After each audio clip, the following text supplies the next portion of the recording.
dalam diri kita. Hadirin yang dimuliakan oleh Allah. Oleh karena itu bagi orang yang beriman, harta itu adalah wasilah agar bisa mendekatkan diri kepada Allah. Sehingga seberapapun banyaknya harta yang dikeluarkan untuk beribadah itu tidak akan dihitung.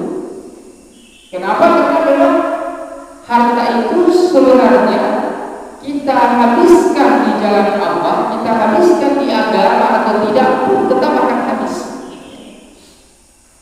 Sehingga orang yang beriman tidak akan menghitung itu dan akan mengikhlaskan seluruh harta yang dia pakai, yang dia habiskan di dalam beribadah, termasuk di dalam melaksanakan haji dan umrah. Nah, haji dan umrah ini khususnya bagi kita yang berada di daerah yang jauh dari tanah suci Mekah, kita akan membutuhkan begitu banyak biaya, Tetapi walaupun begitu banyaknya biaya yang kita butuhkan, masih banyak dan orang-orang Islam itu masih antri untuk melaksanakan ibadah haji dan umrah, terutama ibadah haji. Ini menandakan bahwa alhamdulillah kita di Indonesia, khususnya di Sulawesi Selatan ini, keimanannya insya Allah tinggi-tinggi semua. Karena semangat untuk melaksanakan ibadah haji. Asalkan niat untuk melaksanakan ibadah haji ini jangan sampai tercampur dengan, termasuk umrah, jangan tercampur dengan niat-niat yang bisa menyebabkan haji kita menjadi haji mardud atau umrah kita menjadi umrah mardud, haji yang ditolak atau umrah yang ditolak. Oleh karena kita menganggap bahwa haji yang kita lakukan akan membuat derajat sosial kita tinggi. Ya, kalau di pengantin duduk di depan, kalau sehari-hari dipanggil pengaji, muhajir, niat-niat yang seperti itu dihilangkan, termasuk umrah.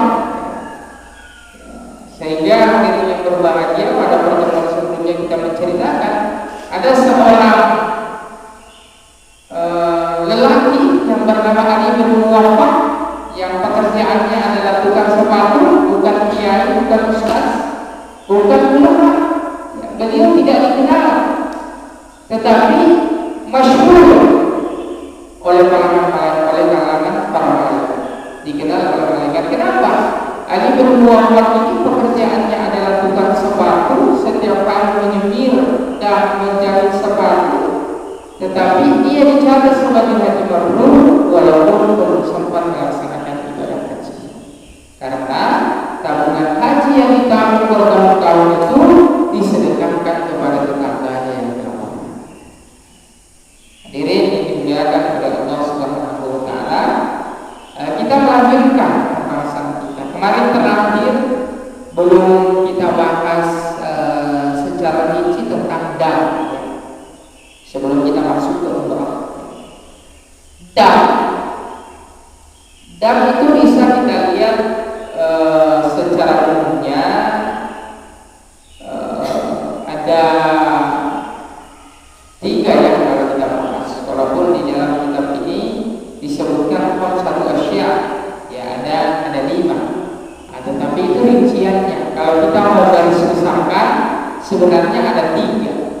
Yang pertama ada yang disebut dengan dam musuh.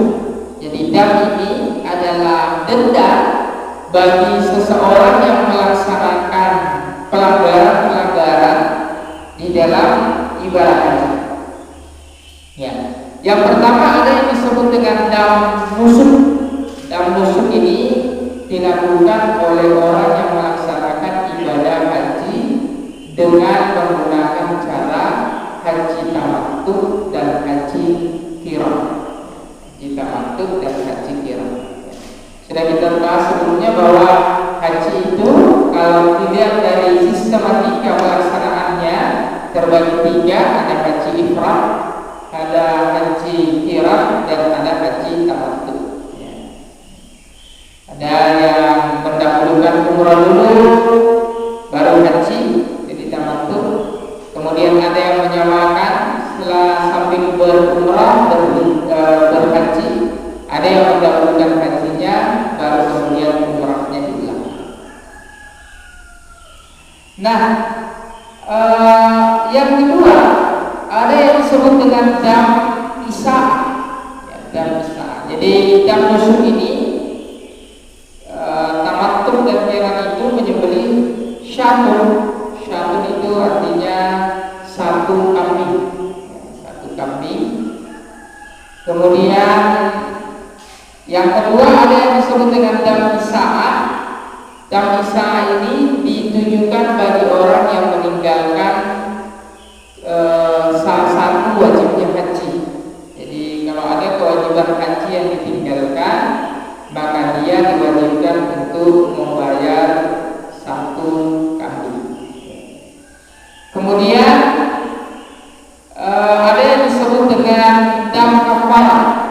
Dam kafarat ini bagi orang yang melanggar larangan ihram, seperti yang kita sudah bahas sebelumnya, bahwa apa saja yang diharamkan bagi orang yang berihram. Ada hal-hal yang diharamkan. Kalau hal-hal yang diharamkan seperti yang kita sudah bahas sebelumnya itu dilanggar, maka dia wajib membayar satu kambing. Jadi itu 3 jenisnya. Kafarat ini terbagi 3, ya, terbagi 3. Jadi ada yang melanggar larangan ihram, maka itu satu kambing. Kemudian ada juga yang membayar kafarat karena dia membunuh binatang. Ya. Jadi membunuh binatang pada saat berihram itu atau pada saat berhaji itu, pada saat kita melaksanakan pakaian atau memakai pakaian ihram, itu dilarang membunuh binatang. Ya. Maka kalau ada orang yang membunuh binatang, misalnya kambing, ya, binatang ternak, binatang buruan, maka dia wajib mengganti seperti apa yang dibunuh. Karena kalau dulu kan misalnya orang kehabisan bahan makanan, banyak mungkin hewan buruan di sana, itu baru diambil, ya, diambil, dimakan, maka nanti dendanya adalah sama seperti hewan buruan atau hewan ternak yang diambil. Kemudian yang ketiga, ya, ini tadi kita mengatakan bahwa kalau dalam kitab ini dijelaskan 5, tapi secara garis besarnya itu 3. Karena di bagian yang ketiga ini terbagi 3, jadi semuanya 3. Ada dam kafarat yang ketiga itu adalah bagi mereka yang berhubungan badan, suami istri atau melakukan hubungan suami istri pada saat berihram itu, pada saat melaksanakan rangkaian ibadah haji, maka dia wajib membayar satu unta. Kalau tidak ada satu unta, maka dia wajib membayar satu sapi. Kalau tidak bisa membayar satu sapi, maka dia wajib menyembelih 7 ekor kambing. Itu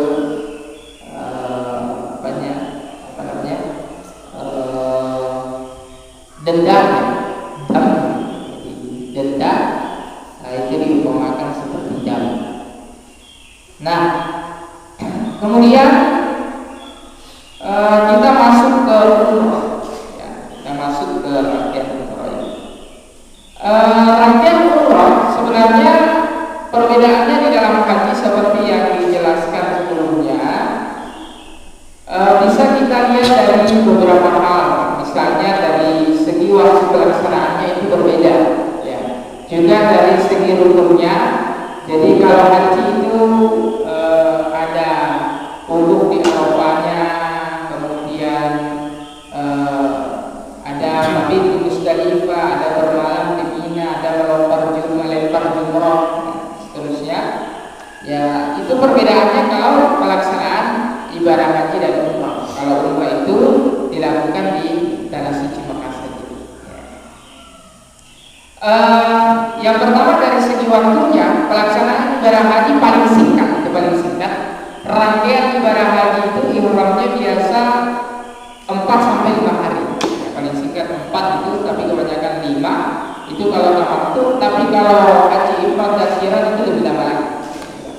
Jadi mulai tanggal 9 ada orang sudah mulai berihram di tanggal 8 itu sedikitnya 9, 10, 11, 12. Rangkaian ibadah haji kan kita berihram dulu, ya, mikot dari ihram, kemudian setelah itu kita wukuf di Arafah, kemudian mabit di Musdalifah, setelah itu kemudian bermalam di Mina, kemudian melempar jumrah, ya.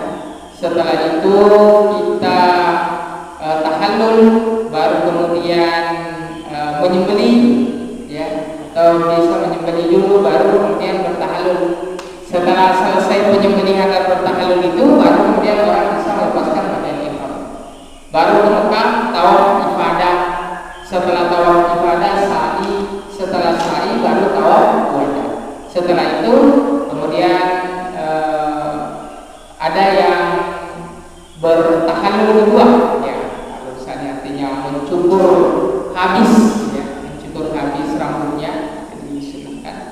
Nah, kalau umrah, ya, kalau haji tadi paling cepat itu 4 sampai 5 hari, bahkan bisa lebih dari itu rangkaian pelaksanaannya. Tapi kalau pelaksanaan umrah bisa dilaksanakan sebenarnya 2 sampai 3 jam. 2 sampai 3 jam itu paling cepat, ya.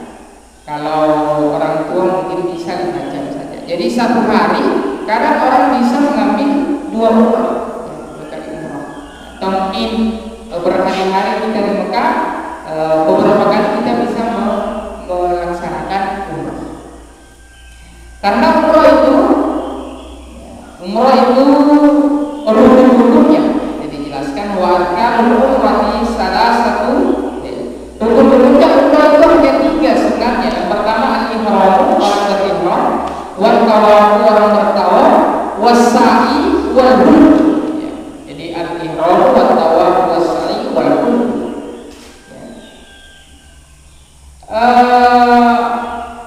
Dia berihram, tawaf dan sa'i, setelah itu bercukur. Al-hulku bercukur bisa juga dimaknai at-taqsir, memendekkan. Jadi ada orang yang cukur habis, ada orang yang memendekkan. Tapi lebih bagus kalau dicukur habis sebenarnya. Batasan minimalnya seperti yang kita jelaskan pertemuan sebelumnya itu minimal 3 rambut yang dipotong, ya. Tapi lebih bagus lagi kalau dicukur habis. Kemudian bagaimana sebenarnya rangkaian secara detail pelaksanaan ibadah umrah itu? Yang pertama kita persiapan dulu, melakukan sunnah-sunnah yang dilakukan sebelum kita memakai pakaian ihram. Kita mandi dulu, baru bersihkan semua badannya, tubuhnya. Baru setelah itu kita memakai pakaian ihram disertai dengan niat melaksanakan umrah. Ya, kemudian setelah itu disunahkan untuk melaksanakan sholat sunnah setelah memakai pakaian ihram, baru kita menuju ke Masjidil Haram. Ya. Masuk ke Masjidil Haram kita mulai dengan tawaf. Jadi kalau kita masuk Masjidil Haram, kita doa masuk masjid seperti doa biasanya, Allahumma ftahli abwaaba rahmatik. Ini pun dianjurkan sebenarnya menambahkan, ya, Allahumma ftahli abwaaba rahmatik.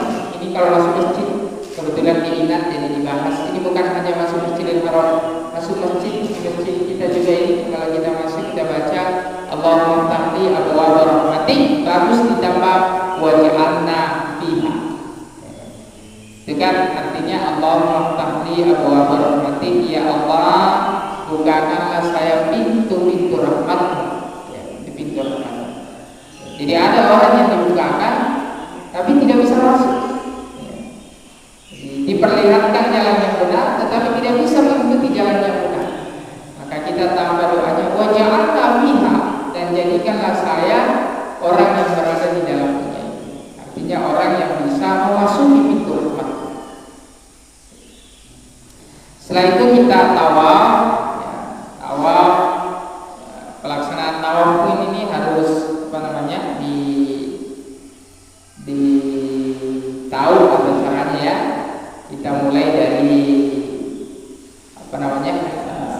Hajar Aswad, kemudian keliling sebanyak 7 kali.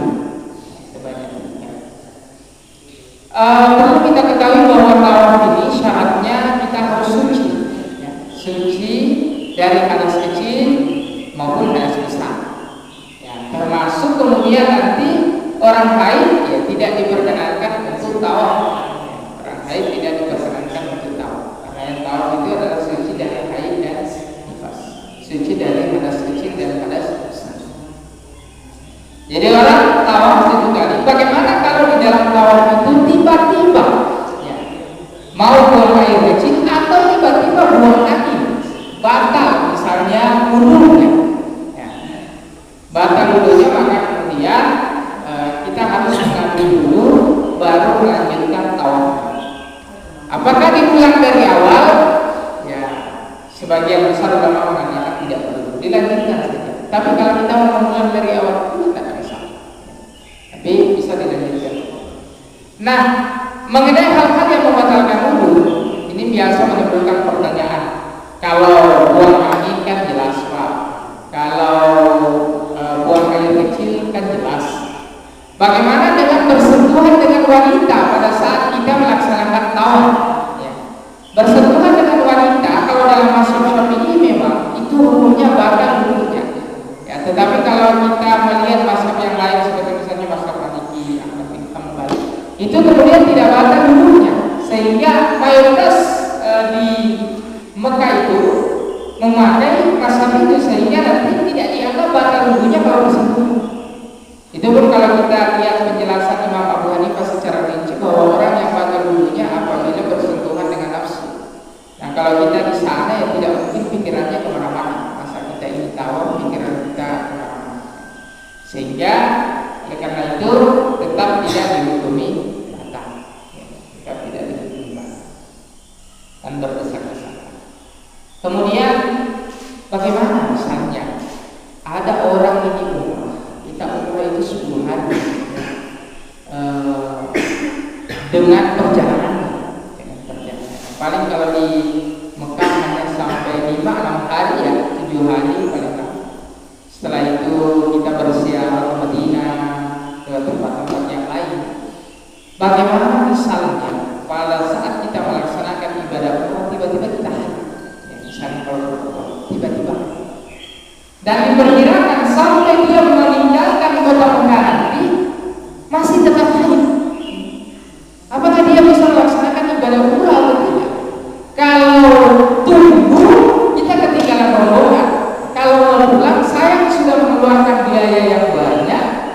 Sekarang 29 paling murah ya, mungkin ada 35. Walaupun pesan ini bukan travel, tidak punya travel ya.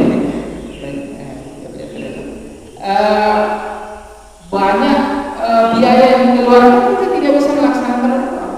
Oleh karena itu banyak kemudian ulama yang mengaku bahwa kalau yang seperti ini itu sudah di luar kendali kita, maka kita melakukan apa yang bisa kita lakukan dan mudah-mudahan Allah menerimanya. Maka ulama mengatakan, ulama kita berpendapat bahwa sebaiknya kalau begitu silakan bertawaf saja, tetapi tetap harus menjamin bahwa darah haid itu tidak akan menyebar ke pakaiannya. Maka memakai pembalut yang kira-kira itu representatif pada saat melaksanakan ibadah. Ini kalau sudah tidak ada jalan lain lagi. Tapi kalau misalnya diperkirakan sampai hari terakhir mungkin kita sudah tidak haid, maka di situ kita bisa mengambil umrahnya. Kan sebentar saja itu rangkaian. Setelah itu tawaf, kemudian ada yang disebut dengan doa-doa pada saat kita bertawaf itu ya. Selain kita membaca labbaik Allahumma labbaik labbaik la syarika lak labbaik, disunahkan juga membaca Allahumma ighfir warham wa'fu amma ta'lam innaka anta a'azzul ikram rabbana atina fid dunya hasanah wa fil akhirati hasanah wa qina adzabannar. Jadi disunahkan untuk dibaca Allahumma ighfir warham wa'fu amma ta'lam innaka antal a'azzul ikram azul rabbana atina fid dunya hasanah wa fil akhirati hasanah wa qina adzabannar. Kalau tidak bisa panjangnya dibaca rabbana atina fid dunya hasanah wa fil akhirati hasanah wa qina adzabannar. Jadi baca pada saat tawaf, juga pada saat sa'i tadi disunahkan untuk dibaca. Kemudian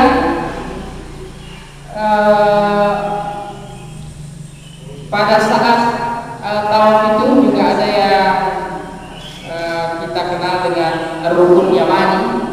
Rukun yamani itu artinya rukun yang menghadap ke Yaman, Jadi itu sisi yang berurusan dengan Hajar Aswad. Ada rukun yamani. Disunahkan untuk mengusap juga di situ.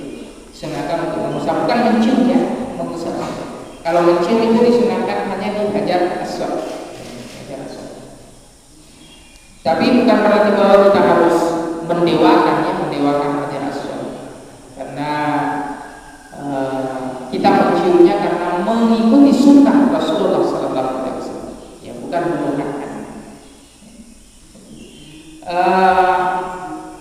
Rukun yamani tadi itu bukan dicium tetapi diusap saja. Rukun yamani, jadi sisi yang berurusan dengan Hajar Aswad itu yang disebut dengan rukun yamani. Kemudian disunahkan juga sholat di makam Ibrahim itu. Jadi makam Ibrahim bukan berarti kuburannya Ibrahim. Nah itu yang perlu kita luruskan. Oh, di sekitar Ka'bah itu ada makam Ibrahim atau makam Ibrahim. Makam Ibrahim di sana maksudnya kuburan Ibrahim, bukan. Makam Ibrahim maksudnya adalah tempat Nabi Ibrahim dulu sedang melaksanakan ibadah di sana. Ya, sebagian ulama juga mengatakan makam Ibrahim itu adalah tempat beliau berdiri untuk menyusun batu-batu pada saat mendirikan Ka'bah. Itu makam Ibrahim. Jadi disunahkan juga untuk sholat di sana. Jadi bukan berarti sholat di makam, di kuburan. Ya, itu bukan kuburan Nabi Ibrahim, tapi itu adalah tempat yang sering ditempati oleh Nabi Ibrahim. Ada juga di sana hijir Ismail, di makam Ibrahim. Kemudian kalau kita berada di Masjidil Haram ini, disunahkan untuk membaca Allahumma zid hadzal baiti tasyrifan. Ini dijelaskan. Wa ta'ziman wa takriman wa mahabbatan wa zid min man syarrafahu wa karramahu wa mimman habbahu wa tamarahu tashrifan wa ta'ziman wa takriman. Allahumma zid hadzal baiti tashrifan wa ta'ziman wa takriman wa mahabbatan. Ya Allah, kalau kita tidak hafal bahasa Arabnya bisa juga dengan bahasa Indonesianya saja, karena ini bukan dalam keadaan sholat. Allahumma zid hadzal baiti tashrifan wa ta'ziman wa takriman wa mahabbatan. Ya Allah, tambahkanlah atau penuhilah Baitullah ini. Ya, Baitullah ini maksudnya di Masjidil Haram, tashrifan, kemuliaan, ya, wa ta'ziman, dan keagungan, wa takriman, dan penghormatan, ya, wa mahabbatan, dan kasih sayang. Kemudian wajib man syarrafahu wa karramahu wa mimman tamarahu tashrifan wa ta'ziman wa takriman. Dan jadikanlah orang yang mengunjunginya itu menjadi mulia, menjadi menjadi tashrifan wa ta'ziman, tashrifan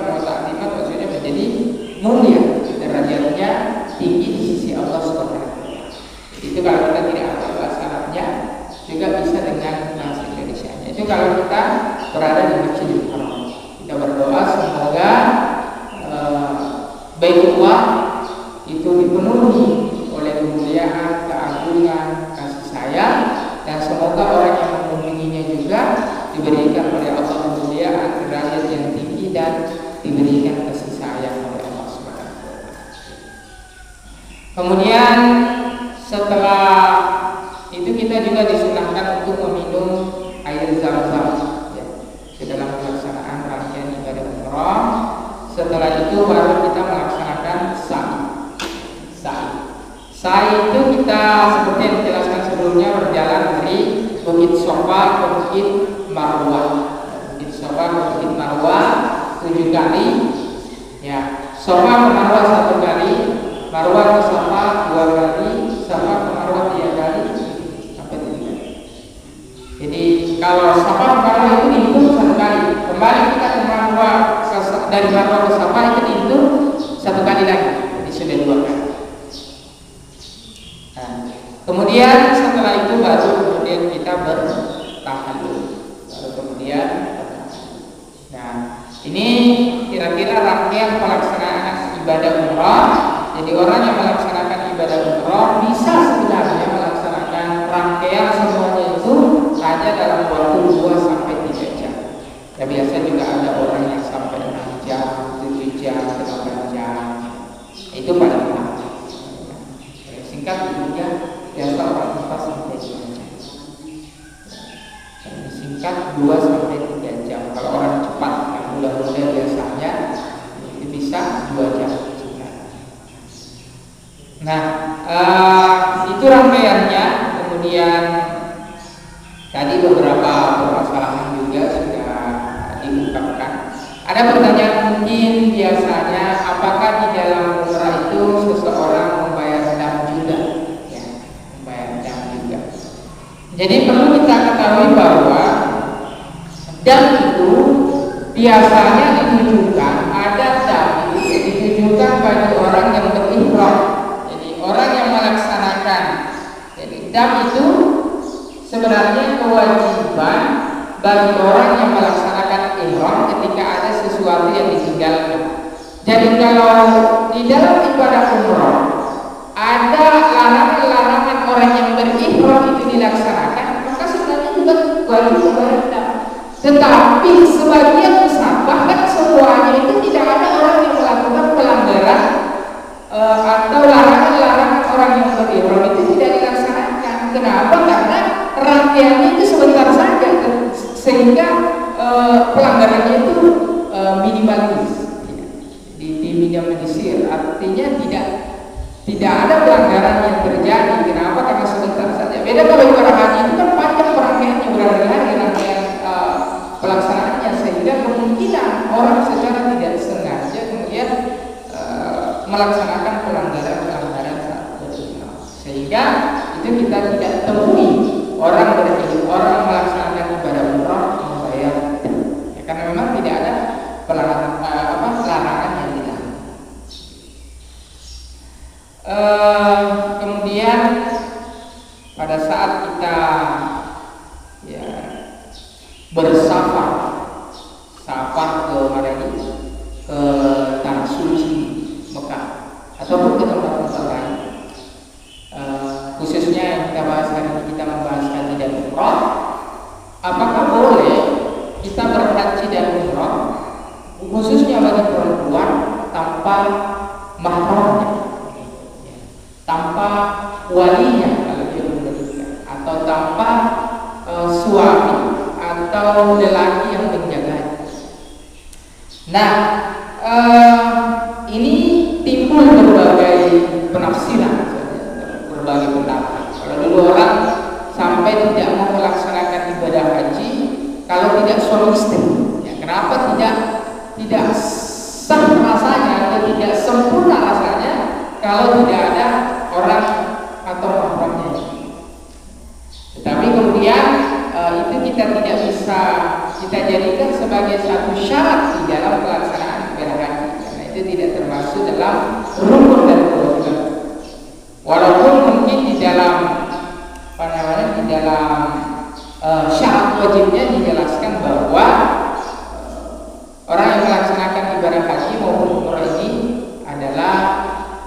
mampu melaksanakan perjalanannya dan dia aman di dalam melaksanakan perjalanan tersebut. Sehingga para ulama juga mengatakan kalau sudah terjamin keamanannya, nah itu tanpa mahramnya pun bisa melaksanakan ibadah haji.